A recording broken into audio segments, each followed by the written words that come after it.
এই যে আপনারা যে ওষুধটা দেখতে পাচ্ছেন, এটা হচ্ছে নাপা প্যারাসিটামল গ্রুপের একটি ওষুধ। বাংলাদেশের যতগুলো প্যারাসিটামল প্রিপারেশনের ওষুধ আছে, তার মধ্যে যে পার্শ্ব প্রতিক্রিয়াটা দেখা যায়, এইটা আপনারা অনেকেই বুঝতে পারেন না।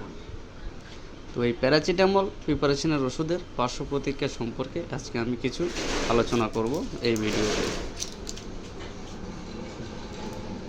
এই যে দেখেন ওষুধ প্যারাসিটামল, এটা ম্যাক্সিমাম গ্রাম বাংলার সব জায়গার মানুষে এই প্যারাসিটামলকে পরিচিত নামে চেনে।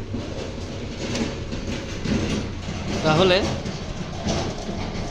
এখন দেখা যাচ্ছে প্যারাসিটামল ওষুধটা বেশি খেলে কি কি সমস্যা হতে পারে, তার পার্শ্ব প্রতিক্রিয়াগুলো কী।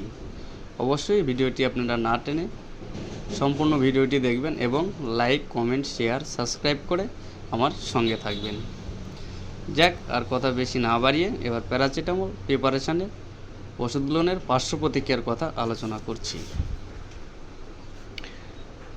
এই প্যারাসিটামলের পার্শ্ব প্রতিক্রিয়া খুবই বিরল।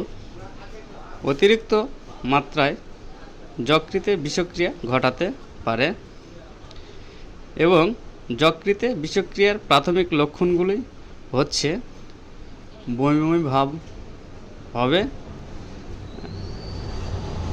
বমি এবং শারীরিক অসুস্থ বোধ করবে।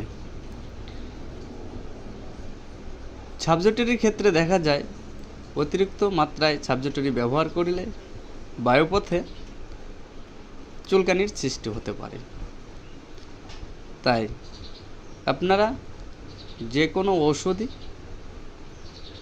সেবন করার আগে অবশ্যই ডাক্তারদের পরামর্শ নেবেন এবং ডোজ কি তা নিয়ন্ত্রণ করবেন, তারপরে আপনারা ওষুধগুলো সেবন করবেন। তাহলে আজকে ছিল প্যারাসিটামল প্রিপারেশনের ওষুধের পার্শ্ব প্রতিক্রিয়া কি, এই নিয়ে আলোচনা।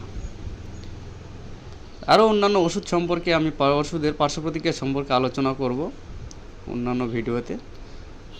সে আশা ব্যক্ত করে আপনারা সবাই ভালো থাকবেন, সুস্থ থাকবেন, এই বলেই শেষ করছি আজকের ভিডিওটি।